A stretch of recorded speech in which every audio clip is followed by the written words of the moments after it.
Diário de um ressuscitado. 8º dia, segunda-feira.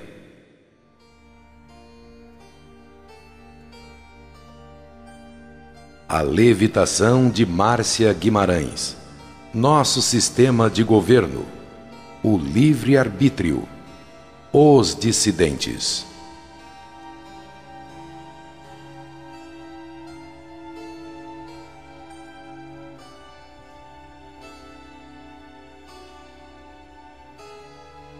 Segunda-feira de tempo bom.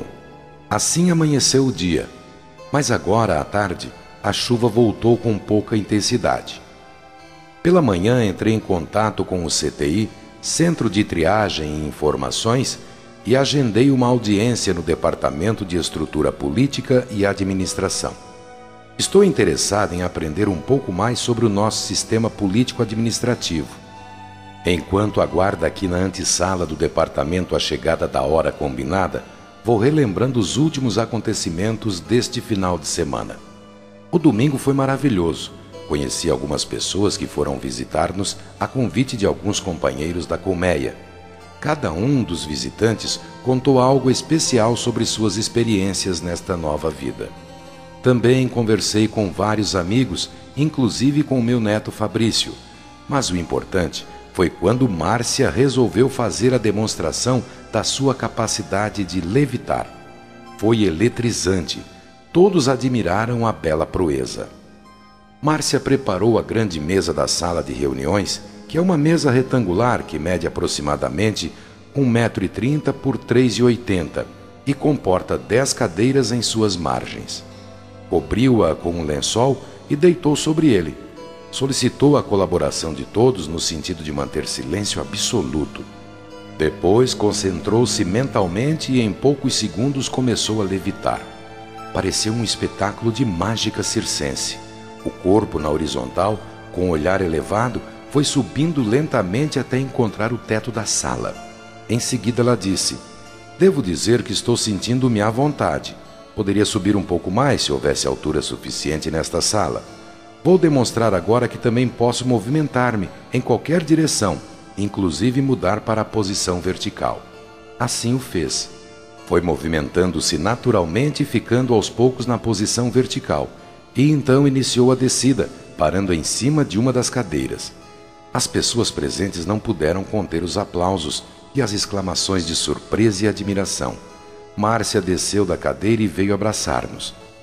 Disse ser recompensador todo o esforço dedicado aos estudos, bem como no trabalho e nos exercícios mentais, na tentativa de conquistar esse desiderato.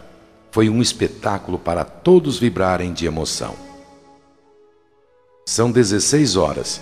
Ricardo, o recepcionista e orientador dos novatos do CTI, avisa que o irmão Guimarães está convidando-me ao Departamento de Assuntos Políticos e Administrativos para esclarecer alguns detalhes sobre o nosso sistema de governo. Sem cerimônias, vou entrando e cumprimentando o meu novo e ilustre amigo. "Boa tarde, irmão Guimarães. Que a paz do Senhor esteja conosco. Muito prazer em conhecê-lo." "Conhecê-lo é uma satisfação que Deus concedeu-me. O prazer é todo meu, irmão Alfredo", responde o orientador. Observei a sala, ampla, porém simples, com uma escrivaninha, sofás, uma grande estante de biblioteca, vasos de flores e ótima iluminação e climatização. Um ambiente muito agradável que deixou-me bem à vontade. Depois do diálogo inicial, quando explano minhas dúvidas e curiosidades, Guimarães inicia sua preleção sobre o almejado tema. "O nosso sistema de governo é bem diferente daquele que você conheceu. O nosso chefe supremo chama-se Jesus Cristo. Ele e seus mestres comandam toda a humanidade. A sede do governo é instalada na Nova Jerusalém, uma cidade localizada no espaço sideral, na órbita da Terra. De lá, ele e os 12 escolhidos, exatamente os seus antigos discípulos, governam todo o planeta com leis uniformes para todas as nações. Neste período de governo, respeita-se a classificação da humanidade por raças e línguas como antigamente, ou seja, cada país continua com seu antigo nome, bem como com sua antiga divisão geográfica e seu idioma natural. Mas quando todos forem ressuscitados, haverá uma só linguagem universal. Em síntese, no futuro, os evoluídos comunicar-se-ão em um só idioma. Atento aos ditames captados do ilustre instrutor, volto a perguntar: como são escolhidos os mandatários dos países? Guimarães toma fôlego e prepara-se para brindar-me com mais esclarecimentos interessantes. Para tanto, são escolhidos entre as pessoas que possuem Evo X igual a 10, 12 líderes para estabelecer o governo nacional. O grupo elege o seu rei.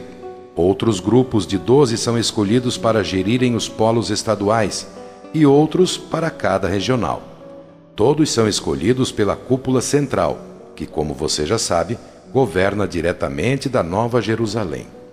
Este é o sistema dos 12, lembrando o núcleo que Jesus criou quando, da sua vida pública na terra, escolheu 12 apóstolos para ajudá-lo na sua missão.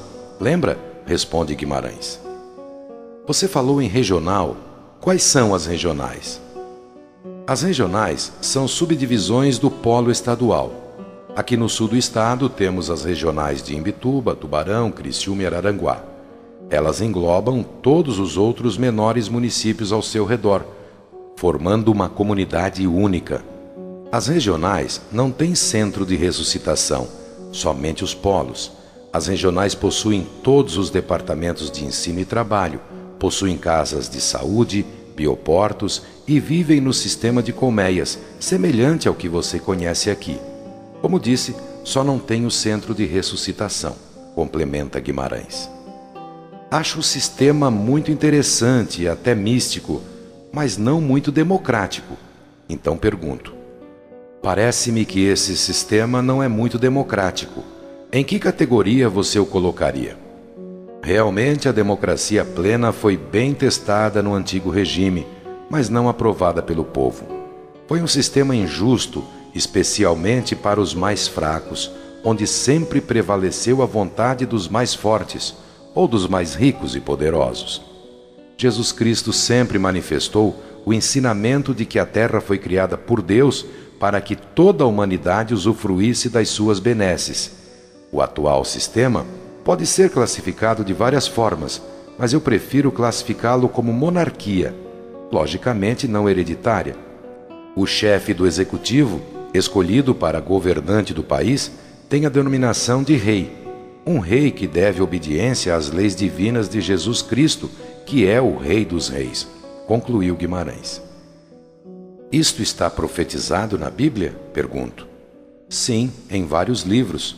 Mas lembro que em Timóteo 6,15 está escrito assim: a qual a seu tempo mostrará o bem-aventurado e único poderoso Senhor, Rei dos Reis e Senhor dos Senhores.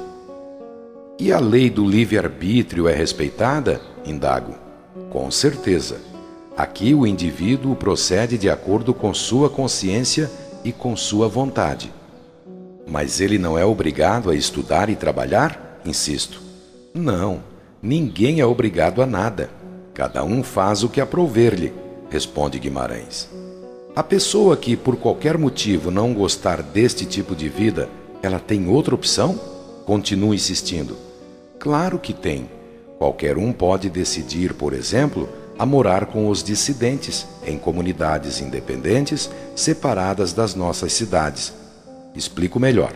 Existem grupos de pessoas que vivem em colônias localizadas distantes das nossas praças regionais. Lá eles procuram viver à sua maneira, por conta própria. Desenvolvem atividades agrícolas, comerciais e até industriais. Procedem como pessoas involuídas, procurando inclusive redescobrir o antiquado prazer sexual. Algumas colônias inventaram sistemas monetários na tentativa de retorno às velhas práticas esdrúxulas do capitalismo, concluiu. Isto para mim é surpreendente. Não sabia que o sistema permitisse outra forma de sociedade. Então pergunto: estas pessoas que vivem fora do nosso regime não prosperarão na evolução do seu Evo X? E qual poderá ser a consequência disto? Certamente nunca sairão do nível baixo com o que aqui chegaram, e estão predestinadas a um destino muito triste. Dizem as profecias que no futuro, por excesso de população, As colônias unir-se-ão e rebelar-se-ão contra nós e tentarão exterminar-nos. Mas isto vai demorar muitos séculos, felizmente. Não podemos ajudá-los a voltar ao nosso sistema?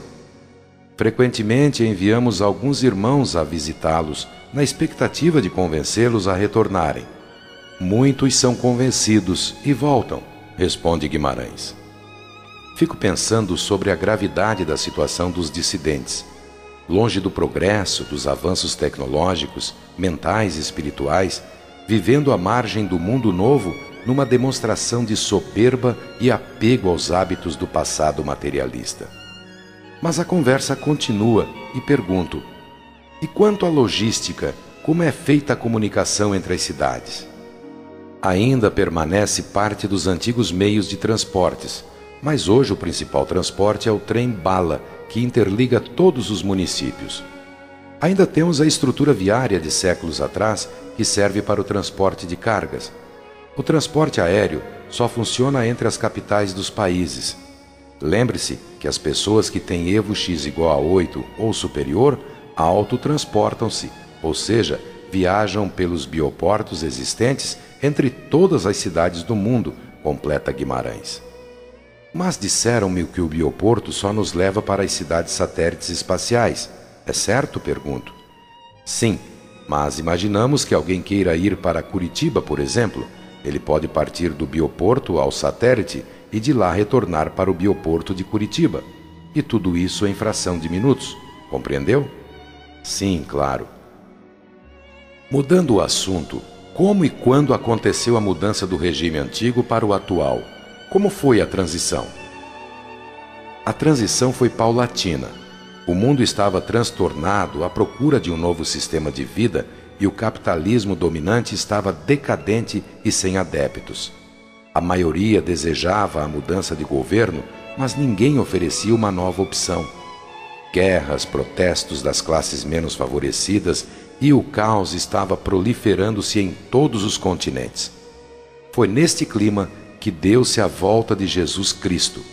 Inesperadamente, ele e seus discípulos chegaram e apresentaram a proposta de um novo mundo. Como vantajoso para o povo, Jesus oferecia a possibilidade de ressurreição aos falecidos e a possibilidade de transmutação aos que estivessem vivos, em qualquer idade, explica Guimarães. Então os que viviam nesta época foram transformados sem a necessidade de morrerem? Certamente. Foi assim que a ciência materialista da Terra juntou-se à ciência mística de Jesus, resultando na conquista da tecnologia mística científica, conhecimento necessário para a ressurreição dos mortos e transformação dos vivos, responde Guimarães. Isto também foi previsto nas profecias? Sim. A primeira carta de São Paulo aos Coríntios, em 15:52, diz assim: num momento, num abrir e fechar de olhos, ante a última trombeta, porque a trombeta soará e os mortos ressuscitarão incorruptíveis, e nós, os que estiverem vivos, seremos transformados. Fico meditando como deve ter sido espetacular para a humanidade participar desta transição esplendorosa. Então pergunto com muita curiosidade: poderia dar mais detalhes sobre este fato tão importante para a humanidade? Infelizmente, este assunto pertence a outra área. Meu departamento é o de assuntos políticos administrativos. Você poderá obter informações mais precisas sobre esta fase da nossa história no Departamento de Assuntos Místicos e Esotéricos com o irmão Fernando. Certo? Compreendo. Outra coisa que surpreende-me é que não percebo a presença de policiais pela cidade. Como é feita a segurança do povo? Nosso sistema de vida é quase perfeito e por isso dispensa policiamento nas ruas e locais públicos. Aqui é assim: se alguém proceder de maneira irregular, ele será internado em algum hospital ou casa de saúde, porque entender-se-á que aconteceu algo errado no seu processo de ressurreição. Alguma coisa falhou, ou o processador de ressurreição precisa de alguma modificação para sanar o problema enunciado, conclui Guimarães. Antes de despedir-me, Guimarães brindou-me com o código do CVM do seu departamento, caso eu queira usá-lo em pequenas consultas, a fim de dirimir alguma dúvida que porventura tenha persistido. Obrigado, irmão Guimarães.